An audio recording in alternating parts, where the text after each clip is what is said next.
প্রিয় দর্শক, আন্তর্জাতিক গণমাধ্যম কোটা আন্দোলনে শিক্ষার্থীদের উপর হামলার খবর। সরকারি চাকরিতে কোটা সংস্কারের দাবিতে ঢাকা বিশ্ববিদ্যালয় সারা দেশের বিভিন্ন বিশ্ববিদ্যালয় ও শিক্ষা প্রতিষ্ঠান আন্দোলনরত শিক্ষার্থীদের উপর হামলা চালিয়েছে ছাত্রলীগ।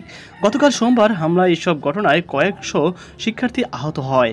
আজ মঙ্গলবার সর্বশেষ খবরে চট্টগ্রাম, ঢাকা, রংপুর সহিংসতা অন্তত ৫ জন নিহত হয়েছে। বেশ কিছুদিন ধরে চলা এই আন্দোলনে আন্তর্জাতিক গণমাধ্যমও বেশ গুরুত্বের সঙ্গে উঠে এসেছে।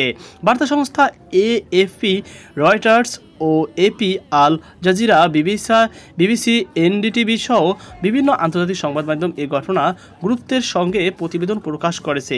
আল জাজিরায় প্রকাশিত প্রতিবেদনে পুলিশের বরাত দিয়ে জানানো হয়, বাংলাদেশ ক্ষমতাসীন দলের সহযোগী ছাত্র সংগঠন ও সরকারি চাকরিতে কোটা সংস্কারের দাবিতে আন্দোলনরত শিক্ষার্থীদের মধ্যে গতকাল সোমবার মারাত্মক সংঘর্ষ ঘটনা ঘটেছে। এতে অন্তত ১০০ জন আহত হয়েছে। প্রতিবেদনটিতে আরও বলা হয়, সমালোচকদের দাবি এই ব্যবস্থা সরকার সমর্থকদের সন্তানদের বেশি সুবিধা পাচ্ছেন। আল জাজিরার সর্বশেষ প্রতিবেদন এক ছাত্রীর বক্তব্য দিয়ে জাহাঙ্গীরনগর বিশ্ববিদ্যালয়ের ঘটনা সরেজমিন তুলে ধরা হয়েছে। মার্কিন সংবাদ সংস্থা অ্যাসোসিয়েটেড প্রেসে এপি আজ মঙ্গলবার বাংলাদেশ কোটা সংস্কার আন্দোলন পরিস্থিতি নিয়ে প্রকাশিত সংবাদে বলা হয়, জাহাঙ্গীরনগর বিশ্ববিদ্যালয় সরকার দলীয় ছাত্র সংগঠন ও আন্দোলনরত শিক্ষার্থীদের মধ্যে রাতভর সংঘর্ষ হয়।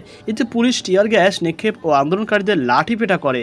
কয়েক ঘন্টা ধরে চলা সহিংসতা আহত অর্ধশতাধিক শিক্ষার্থীকে জাহাঙ্গীরনগর বিশ্ববিদ্যালয়ের কাছে এনাম মেডিকেল কলেজ হাসপাতাল ও চিকিৎসা দেওয়া হয় বলে জানান হাসপাতাল চিকিৎসা কর্মকর্তা আলী বিন সুলাইমান। বাংলাদেশ পুলিশের উদ্ধৃত দিয়ে সংবাদ সংস্থা এএফপির খবরে বলা হয়েছে, সোমবার সংঘর্ষে ১০০ জন আহত হয়েছে। পুলিশ ও প্রত্যক্ষদর্শীরা জানান, কোটা সংস্কারের দাবিতে আন্দোলনকারীরা এবং ক্ষমতাসীন আওয়ামী লীগ সমর্থিত শিক্ষার্থীরা ঢাকা বিশ্ববিদ্যালয় ক্যাম্পাসে সংঘর্ষে জড়িয়ে পড়েন। ইট পাথর নিক্ষেপ এবং লাঠি ও রড নিয়ে পাল্টাপাল্টি সংঘর্ষ হয়। কারো হাতে ছিল চাপাতি, কেউ নিক্ষেপ করেছে পেট্রোল বোমা। কোটা সংস্কার আন্দোলনের জাতীয় সমন্বয়ক নাহিদ ইসলাম এএফপিকে বলেন, তারা ছাত্রলীগের নেতাকর্মীরা আমাদের নারী আন্দোলনকারীদের মেরেছে। অন্তত ১৫০ শিক্ষার্থী আহত হয়েছে। এর মধ্যে ২০ জনের অবস্থা আশঙ্কাজনক। বাংলাদেশ সরকার কেন শিক্ষার্থীদের আন্দোলন থামাতে পারছে না শিরোনামের সংবাদ প্রকাশ করেছে দ্য ডিপ্লোমেট। সংবাদ মাধ্যমটির খবরে বলা হয়েছে, বাংলাদেশের বিভিন্ন বিশ্ববিদ্যালয়ে হাজারো শিক্ষার্থী সরকার চাকরিতে কোটা ব্যবস্থা সংস্কারের দাবিতে সড়কে আন্দোলন করেছেন। ক্ষমতাসীন দল ও পুলিশের হুমকি ও ভয়ভীতি উপেক্ষা করে বিক্ষোভ অব্যাহত আছে। শেখ হাসিনা সরকারের টানা চতুর্থ মেয়াদে কোটা সংস্কার আন্দোলন সরকার বিরুদ্ধে সবচেয়ে বড় আন্দোলন হিসাবে উল্লেখ করেছে টাইমস অফ ইন্ডিয়া।